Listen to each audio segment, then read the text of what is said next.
In the spotlight tonight is Richard Dale from Colwyn Bay, a sales agent. His specialist subject is the history of the Encyclopaedia Britannica. Jonathan Shaw from Hull, a civil servant. His subject, XTC. Susan Lang from Colchester, an administrative assistant, and her subject is the life and work of George Hudson. And Brian Doherty from Portsmouth, a maths tutor whose subject is the history of the city of Moscow.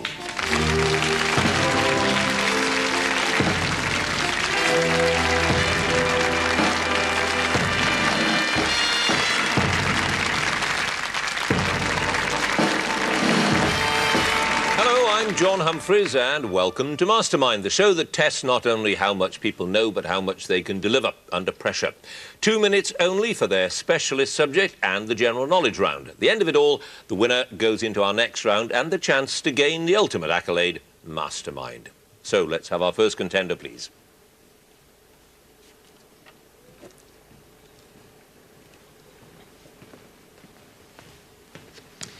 And your name is? Richard Dale. Your occupation? Sales agent. And your chosen subject? The history of the Encyclopaedia Britannica. 2 minutes, starting now. Which printer, later Secretary of the Society of Scottish Antiquaries, was the first editor of the Encyclopaedia?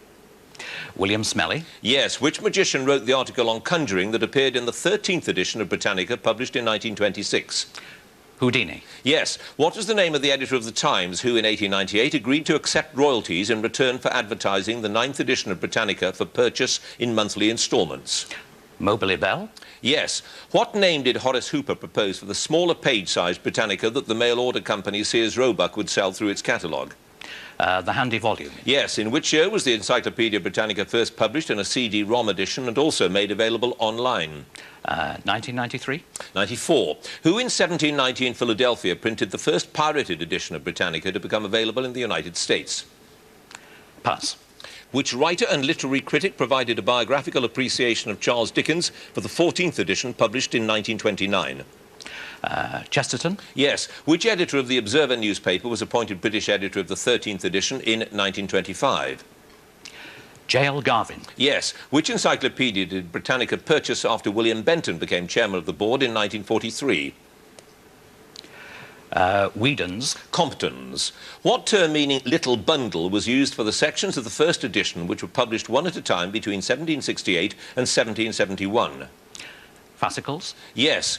Which edition that first included T.H. Huxley expounding Darwin's theory of evolution and Prince Pyotr Kropotkin on anarchism is sometimes called the Scholars' Edition? The 9th edition. Yes. When a revised version of the 15th edition was published in 1985, it consisted of how many volumes? 32. Yes. In the 13th edition, Albert Einstein contributed a challenging article about relativity with what title? Space-Time. Yes. The annual volume, the Book of the Year, was first issued in which year? Officially 1938. Yes. Which archaeologist... I started just, but I shall finish. Which archaeologist's pioneering efforts to decipher the Rosetta Stone first appeared under the Britannica imprint? Young. Thomas Young it was. You had the one pass. In 1790, it was Thomas Dobson who printed the pirate edition. You have scored, Richard Dale, 12 points.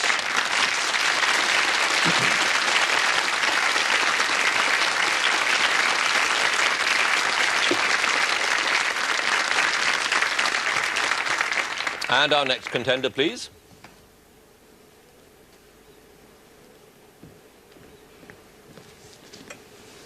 And your name is? Jonathan Shaw. Your occupation? Civil servant. And your chosen subject? XTC. In 2 minutes, starting now, what was the title of XTC's only British top 10 single reaching number 10 in February 1982? Senses working overtime. Correct. As a teenager, Andy Partridge acquired what nickname because of his guitar mastery of a song on the Beatles' White Album? Rocky. Yes, although the band continued to perform on radio stations, XTC's last public concert performance took place in which American city in 1982? San Diego. Correct. Which drummer from Mr. Mister played on the 1989 album Oranges and Lemons? Pat Mastelotto. Yes, the song Red Brick Dream mentions castles, kings and the North Star. To what do these refer? Pass. Vetoed by their manager, what was the working title of the Black Sea album which inspired the cover picture of the band in diving suits? Work Under Pressure. Yes. Which was the first XTC record Dave Gregory played on, giving them their first ever Top of the Pops appearance in May 1979? Life Begins at the Hop. Yes, on the two albums from the period when XTC called themselves the Dukes of Stratosphere, Dave Gregory's brother Ian is credited as the drummer under what name? E.I.E.I. Owen. Yes. Which famous landmark features on the cover of the English Settlement album? The White Horse at Uffington. It does. Which single, scheduled for release in the autumn of 1992, was withdrawn by Virgin Records after many hundreds of discs had already been pressed? Wrapped in Grey. Correct. Which revered American rock musician produced XTC's album Skylarking? Todd Rundgren. Yes. Who was briefly a member of XTC in 1976 as keyboard player before leaving to devote his time to the Stadium Dogs? Ian Perkins. John Perkins. What was the title of the A-side of XTC's first single on Virgin Records, released in 1977? Science Friction. Yes, XTC were a Swindon band, but where was singer-guitarist Andy Partridge born in 1953? Valletta in Malta. Yes, Ian Reid, who became the band's manager, first saw XTC perform live when he booked them in September 1976 to play at his Swindon club called what? The Affair Club. Yes, in January 1978, XTC made a short tour of Europe supporting which American band? Talking Heads. Correct. During their first sessions at Abbey Road Studios, I've started so I shall finish, in August 1977, XTC were introduced to which musician and politician who was recording an LP in the adjacent studio? Ted Heath. It was, unlikely though it may seem, Ted Heath. You had one pass there. The song Red Brick Dream and all that referred to steam trains. You have scored, though, Jonathan Shaw, 15 points.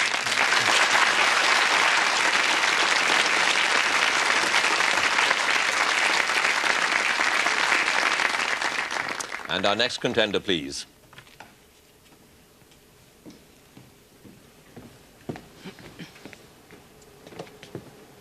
And your name is? Susan Leng, Your occupation? Administrative Assistant. And your chosen subject?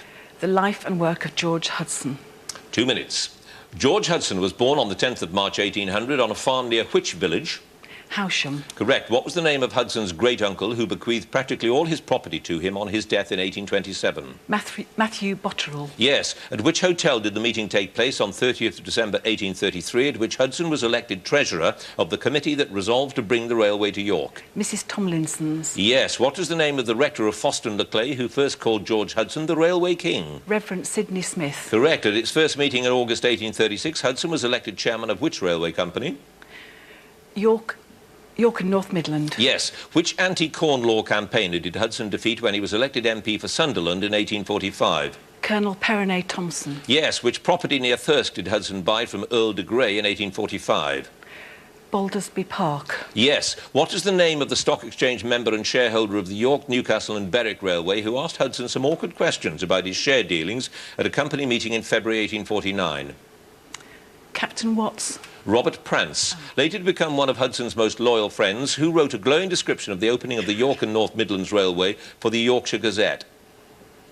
Robert Stevenson. Foster, James Lancelot Foster. On 12th of August 1855, Hudson sailed from Sunderland to which country, planning to build a new trunk line there? Spain. Yes, Hudson was arrested in July 1865 and taken to the debtors' prison in York while standing as Tory candidate for which seat? Whitby. Yes, who was one of Hudson's most implacable enemies whose statue dominates the railway station precinct in York? George Lehman. Yes. In 1853, the Master of the Rolls delivered judgment on the York and North Midlands first suit in Chancery against its former chairman concerning 12,500 shares appropriated by Hudson in which other railway company? Brandling Junction. East and West Riding Extension. In 1833, Hudson became closely involved in the formation of which bank, buying a number of shares and becoming a director? The York Union Bank. Correct. With which recorder of York did Hudson have a drunken row at a civic dinner in February? Started, so I shall finish. At a civic dinner in February 1840, over whose right it was to respond to the toast to the Alderman of York? Charles Elsley. Is correct. You had no passes, Susan Leng. You have 12 points.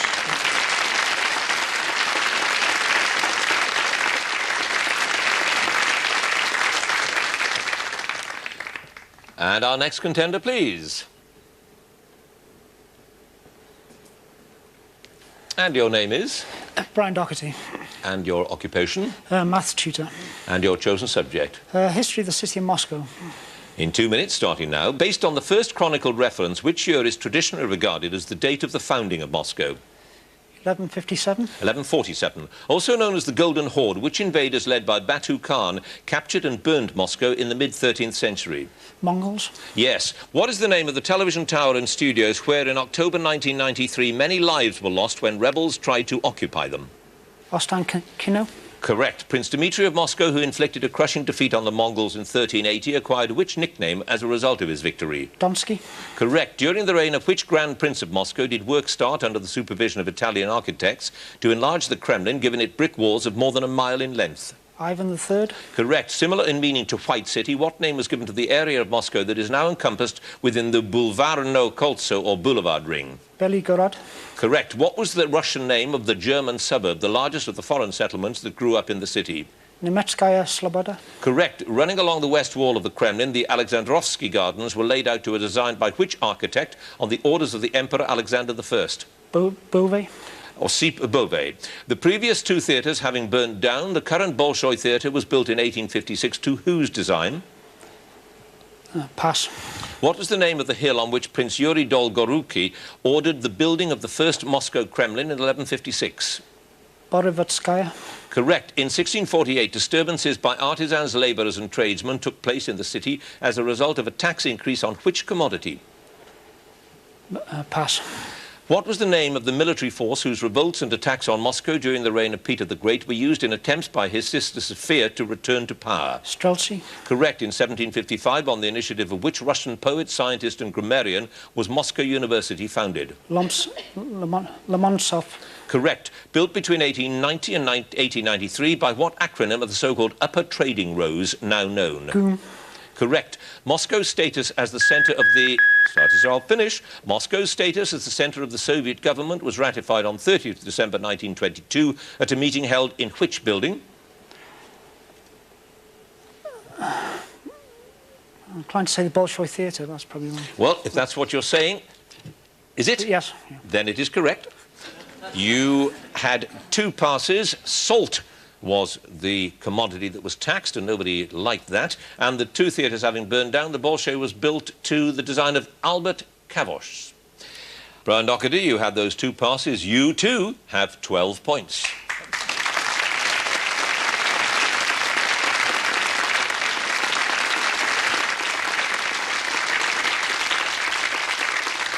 Well, that brings us to the end of the first round, very tight round, specialist subjects. Here are the scores. In fourth place, 12 points and 2 passes, Brian Doherty. Third place, 12 points and 1 pass, Richard Dale. Second place, 12 points and no passes, Susan Leng. In the lead with 15 points, Jonathan Shaw.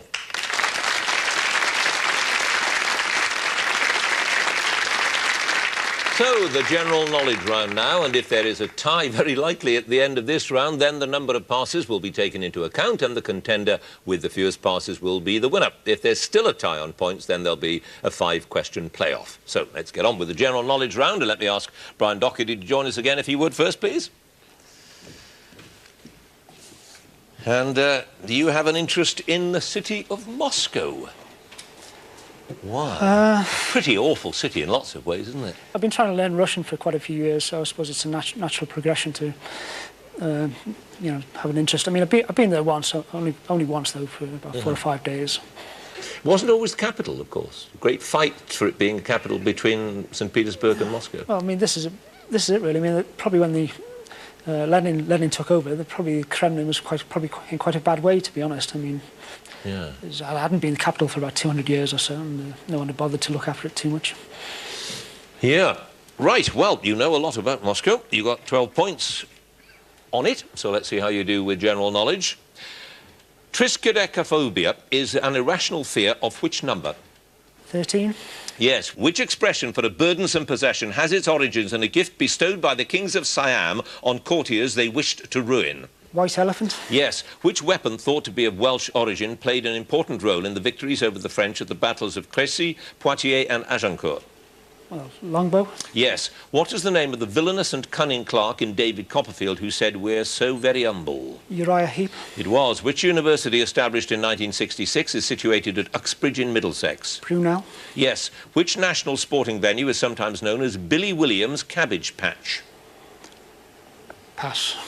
Replacing Montgomery, Alabama, which city became the capital of the Confederate States in May 1861? Richmond. Yes. Who, after the First World War, sought anonymity first as J.H. Ross and then later as T.E. Shaw? Lawrence of Arabia. Yes. In classical Greek mythology, Aeolus was the god of which natural phenomenon? Wind. Yes. Which former president and prime minister of Pakistan was hanged in 1979 on the charge of conspiracy to murder a political opponent? Bhutto. Correct. The phrase terra firma was used to describe that part of the Italian mainland governed by which city? Rome. Venice. Which science fiction writer was a radar instructor in the RAF during the Second World War before turning to writing? Brian Aldiss.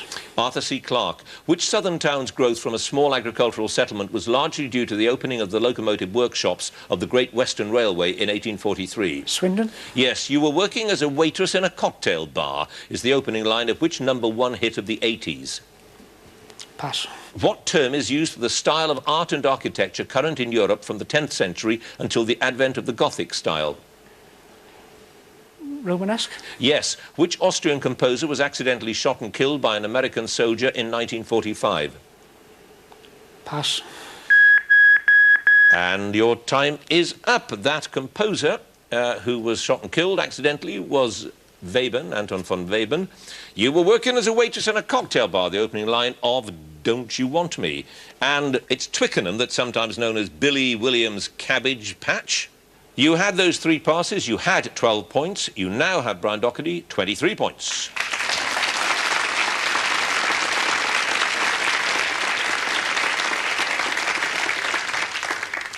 And now Richard Dale, if you join us, please.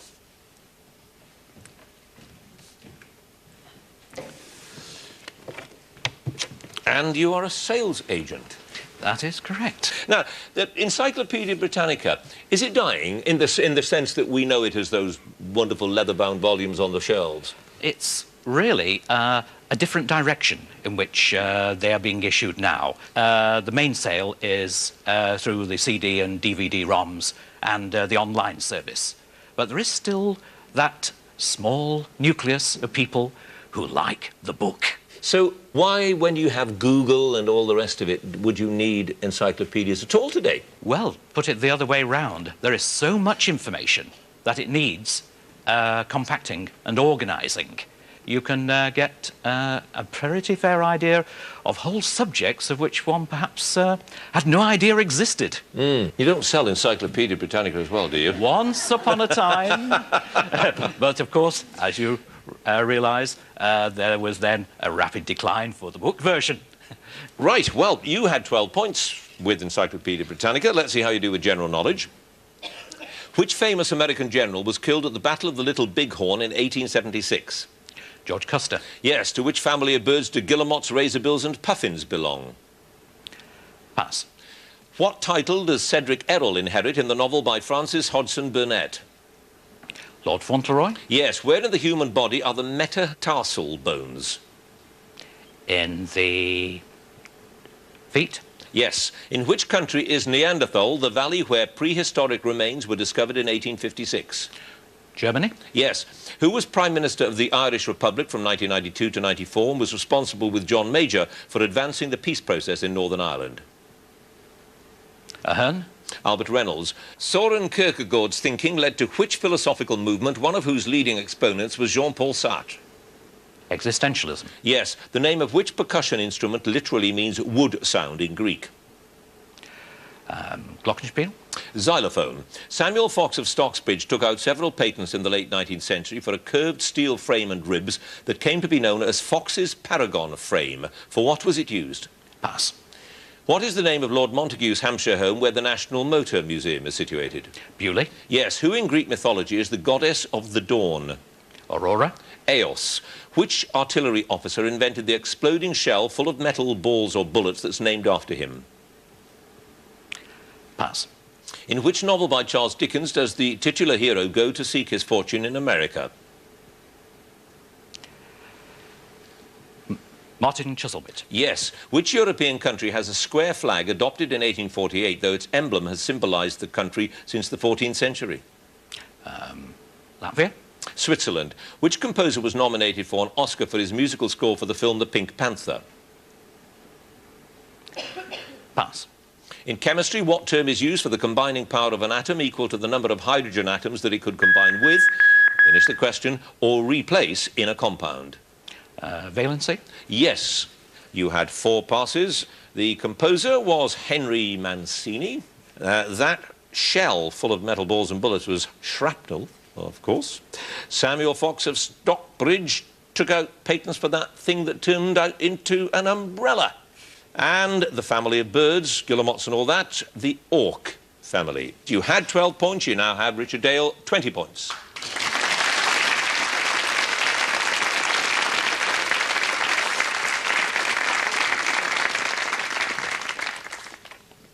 And now Susan Leng, please.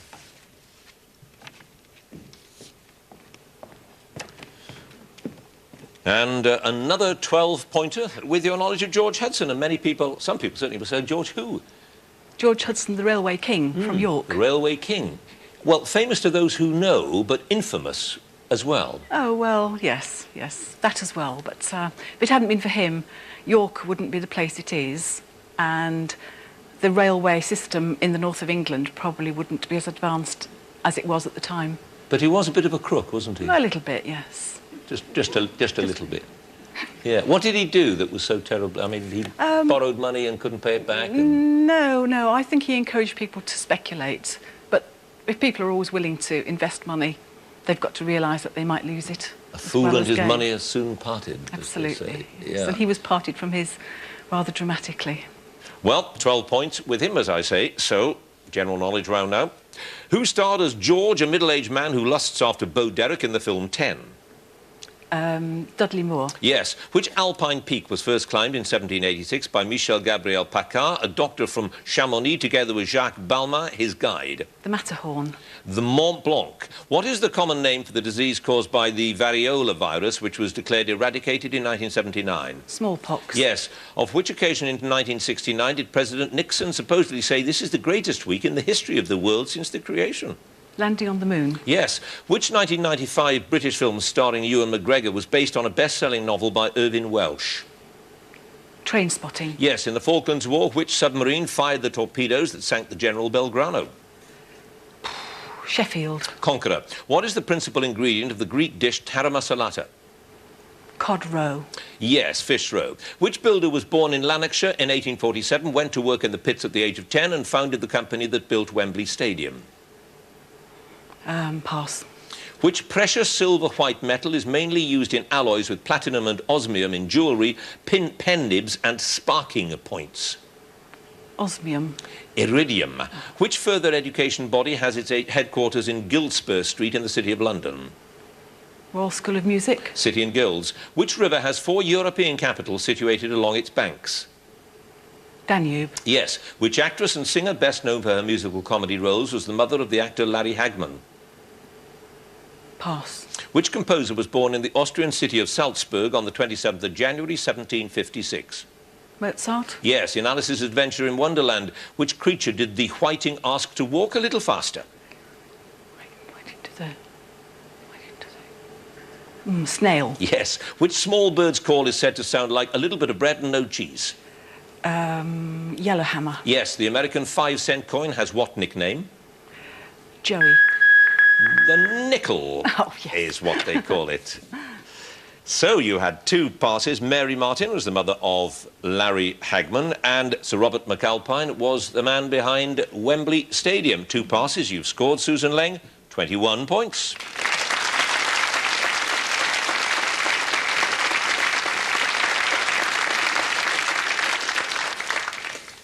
And now Jonathan Shaw, please.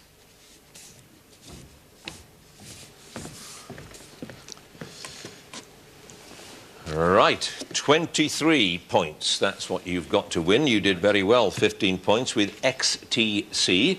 They never did become a big group, did they? Just as they were about to break through, they committed commercial suicide and wouldn't tour, so that was pretty much that, and they've been a cult band ever since. Why wouldn't they tour? Andy Partridge's stage fright.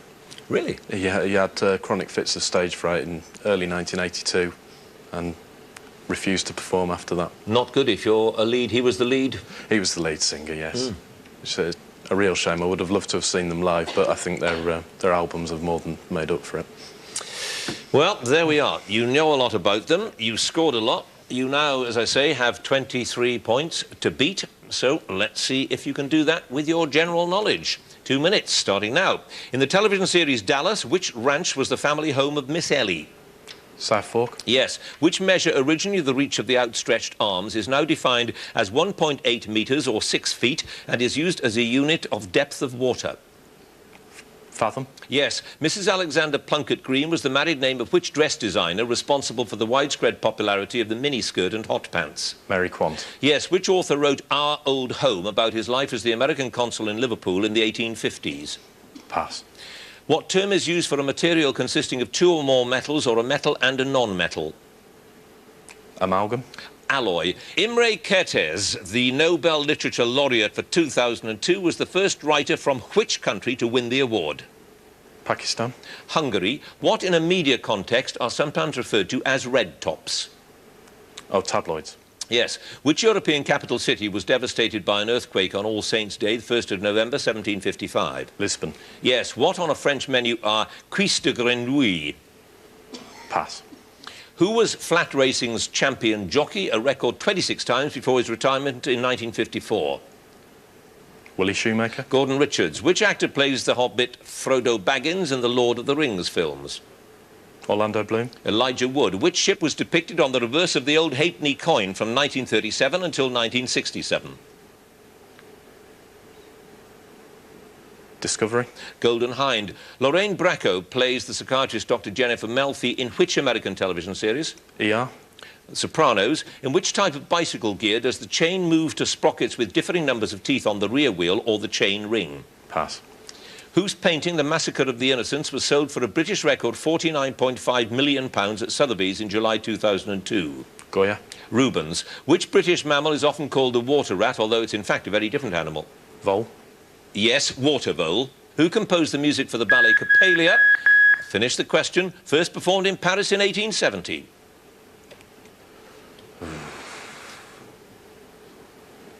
Sanson? Delibes.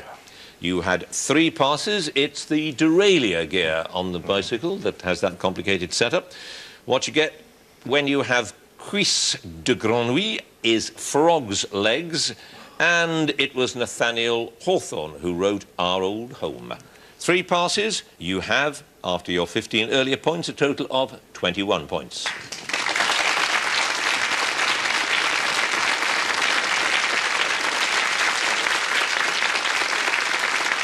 Well, at the end of that very tight round, let's have a look at the scores. In 3rd place with 20 points, Richard Dale. Joint 2nd place with 21 points, Jonathan Shaw and Susan Leng. In 1st place, crept ahead with 23 points, Brian Doherty.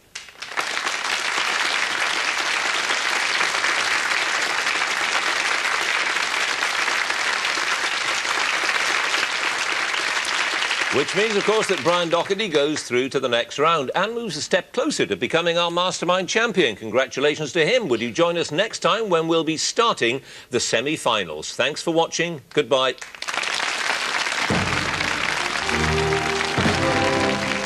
If you'd like to be a contender on Mastermind, then please write to Mastermind, BBC Manchester, Oxford Road.